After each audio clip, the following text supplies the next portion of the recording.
हम पूनम के सब गोटे के प्रणाम करै छी।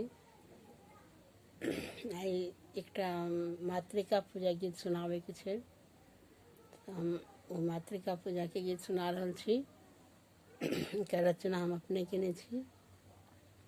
अगर अहाँ सबके नीक लागत तो लाइक कमेंट्स जरूर करब और प्लीज यूट्यूब पर हमारे चैनल है ओकरा सब्सक्राइब जरूर करब। अहाँ सब बहुत बहुत धन्यवाद सब गोटे के। सब पैघ के प्रणाम और छोट के शुभ प्यार। जय मिथिला, जय मैथिली। मंगल आजु जनकपुर अति मन भावन हे। मंगल आजु जनकपुर अति मन भावन हे। आहे सीता बैसली कोबर घर मातृका पूजन हे। आहे सीता बैसली कोबर घर मातृका पूजन हे। मंगल आजु जनकपुर अति मन भावन हे। आहे सीता बैसली कोबर घर मातृका पूजन हे। बाबा जे बैसला सन पर डाला साठल हे। बाबा जे बैसला आसन पर डाला साठल हे। आहे सियाले कर लगाई की मातृका पूजती है।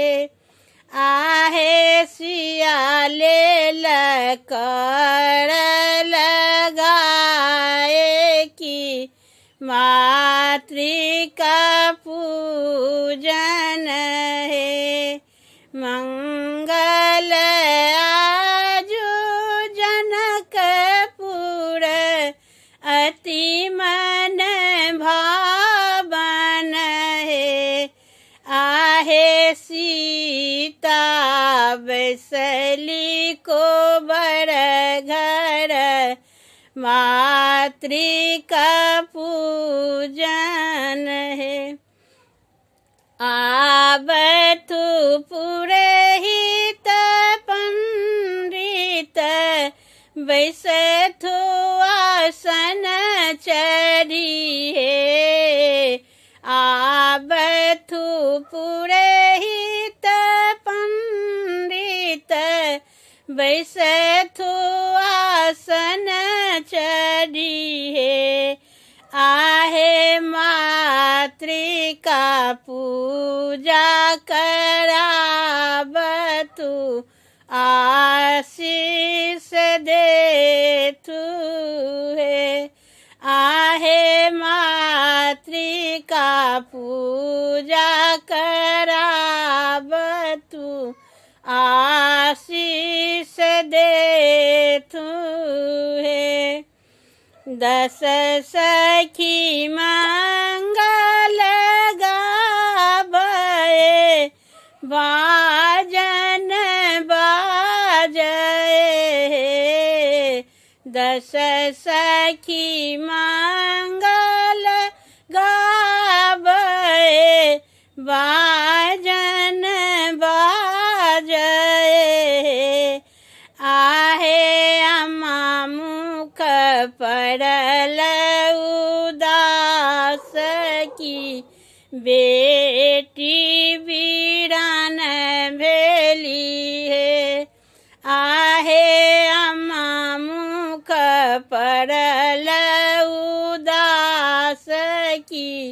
बेटी बीरान भेलिए मंगल आजु जनकपुर अति मन भावन हे आहे सीता बैसली को बर घर मातृका पूजन है आहे सीता बैसली को बर घर मातृका पूजन है।